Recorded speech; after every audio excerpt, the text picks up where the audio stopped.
Sana po matol magkita-kita kami ni Mikoy para naman po may kasama na ako at siya din may kasama.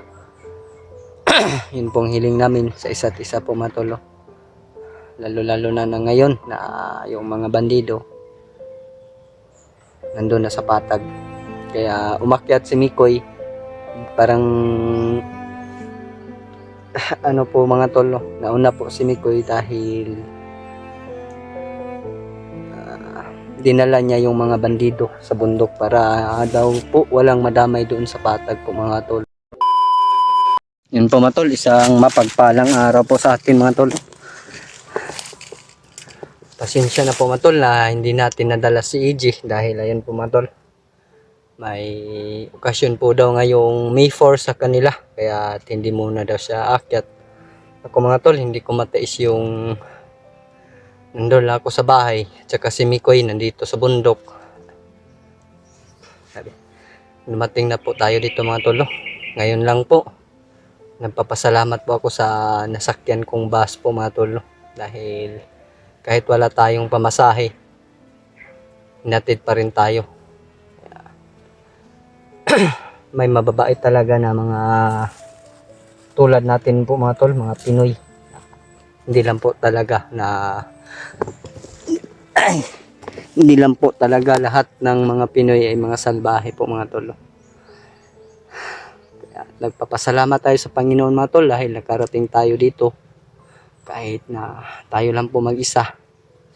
Pero pakay ko po dito mga tol ay si Mikoy. Tinawagan niya ako kanina mga tol kaya nagpapasalamat ako na binigyan niya ako ng location. Kagabi rin mga tol, tumawag din siya dahil yung gamit niya mga tol nandito sa bag. Ang bigat. Sa bag ko po yung gamit niya mga tol. Wala siyang boots saka mga damit. Nandito po yun sa bag mga tol. Kahit konti lang yung dala nating damit, pag makadaan tayo ng sapa, lalaban din natin mga tol para mawala yung pawis sa damit natin. Mga tol, papasalamat tayo sa Panginoon. Lalo na ngayong araw mga tol, Labor Day po. Hello po sa mga working mommy dyan at saka mga OFW po. Hello po sa inyong lahat no. Isang mapagpalang araw po sa inyong lahat. Grabe, sobrang init po talaga dito ngayon mga tol sa Pilipinas. Sana po mga tol, magtagumpay din kami sa aming mission nila Mikoy. Si EG po mga tol, susunod na daw siya pagkatapos ng okasyon doon sa kanila po mga tol.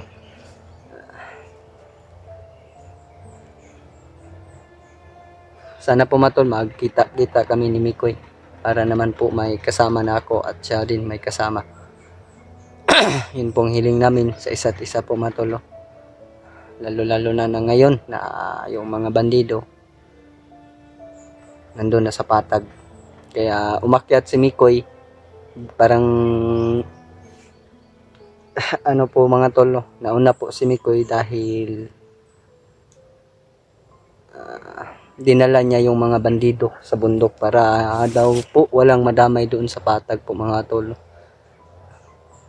Kaya siya tumawag kagabi para magdala ko ng damit niya at magkasama kami mga tol.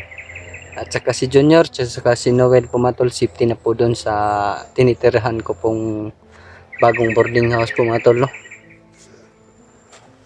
Ang bilis ng panahon, nag-iisang buwan na yung pagkalipas na pag-transfer ko. Kaya ayun po mga tol. Nasa malapit pa tayo sa baba. Kaya doble ingat yung gagawin natin mga tol.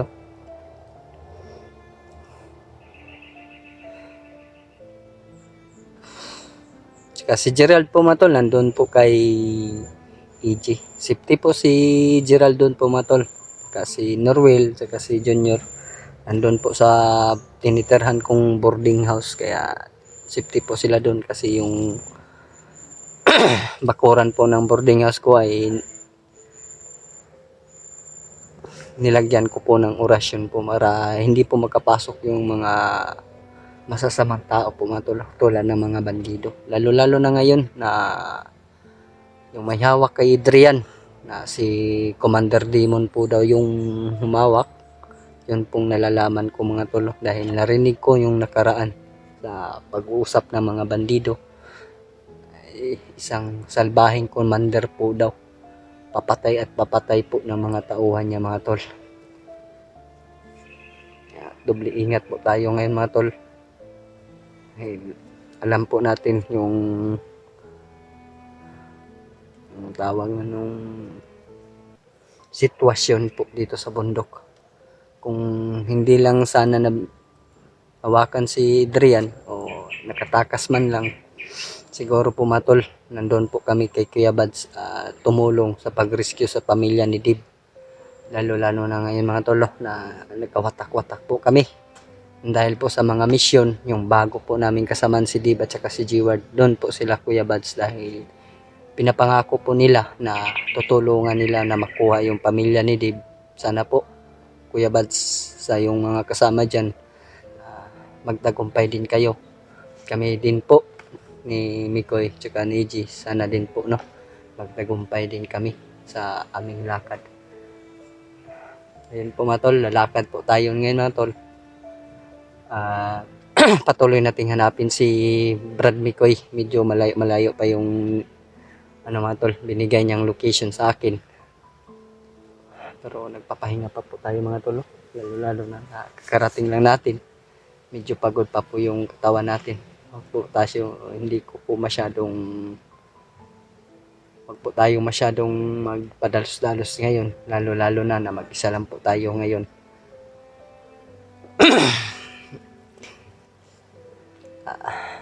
Shoutout ko po kayong lahat lalo na sa Mami Labreros. Hello po at Mami, isang mapagpalang araw po sa iyo Mami, at kay Ate Imdi Daos. Hello po Ate Imdi Daos, isang mapagpalang araw po. Shoutout po sa iyo.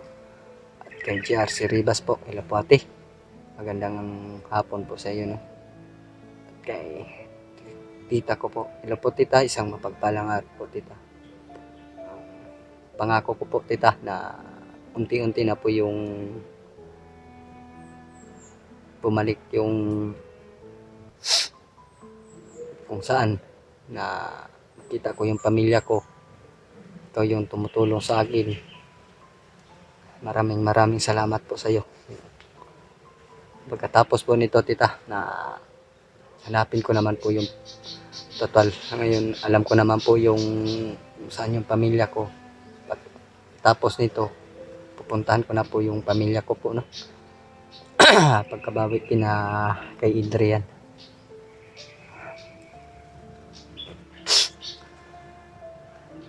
Yun po yung pangako ko sa iyo tita, na uwi muna ako sa aking pamilya dahil medyo matagal na po akong nawala doon. Sa ngayon po may nakontak na po tayong isang pinsan na siya lang po yung nakakaalam kung nasaan ako. Sinabihan ko siya na kung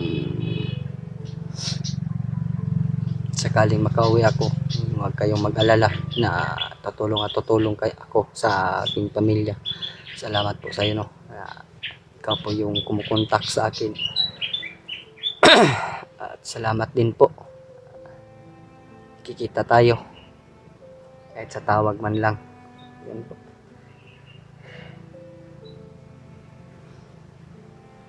Maraming salamat po sa Panginoon binigyan naman tayo ng isang magandang buhay araw-araw. Dapat tulog natin, nandyan siya. Pagising natin, nandyan siya. Kaya nagpapasalamat tayo sa Panginoon. Kahit gipit man tayo sa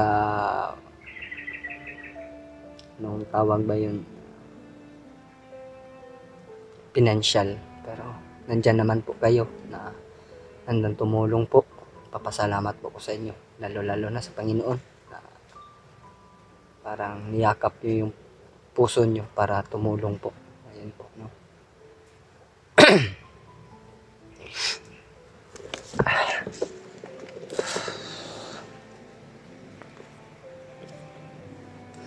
medyo sobrang init na po mga tol. Ay, lakad na tayo mga tol. Sobrang init pa po talaga. Grabe, sobrang bigat po yung dala ko ngayon mga tol. Kinasya ko na lang sa bag ko kahit maliit yung bag ko mga tol. Sinisiguro ko yung damit ni Mikoy saka yung makakain namin kahit kunti lang po mga tol. Masaya at masaya din ako na umakyat kahit ako po mag-isa po mga tol. Hayaan nyo mga tol na nakikita po talaga kami ni Mikoy. Sana po sumunod din po si G pagkatapos ng okasyon dun sa kanila, no. Pag-pray na lang po natin yung isa't isa po natin mga tol. Nagpapasalamat din po ako sa inyo na nandyan kayo, pinagdarasal nyo yung ano namin, yung sitwasyon namin dito sa bundok.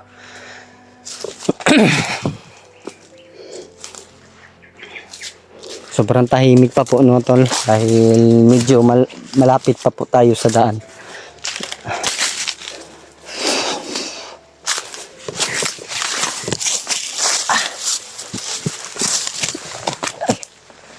Medyo malayo pa yung binigay na location ni Mikoy sa atin kaya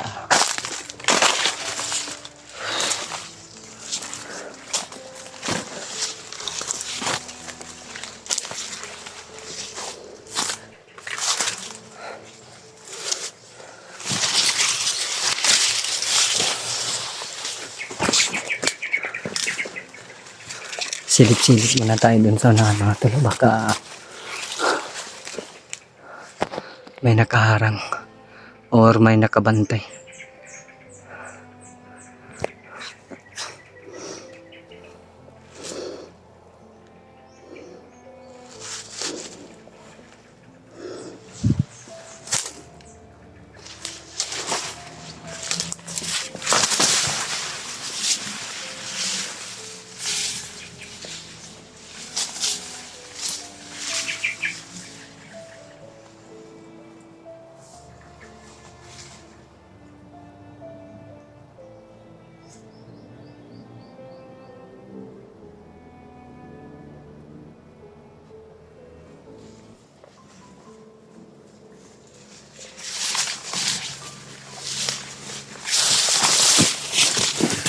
Wala naman po mga tol. Sobrang tahimik pa po yung bundok mga tol.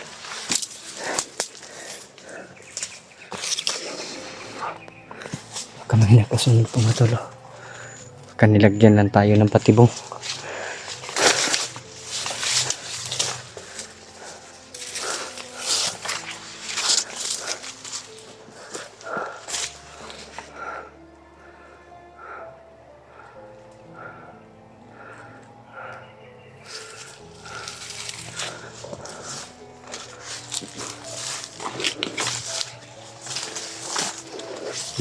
Kung magkagipitan tayo dito mga tol, gagawin ko yung diskarte ko, magpanggap tayo ng bandido para naman po makalusot tayo agad. Mga tol, may init po tayong naririnig mga tol, pero medyo malayo pa po yun mga tol. Grabe, sobrang init po talaga mga tol.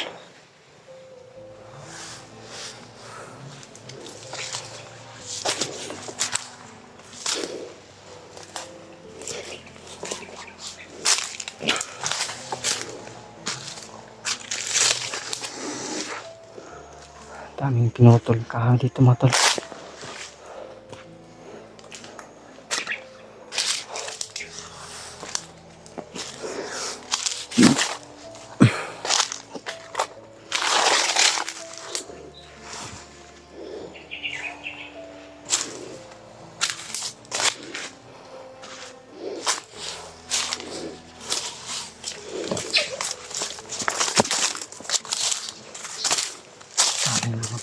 Puno dito.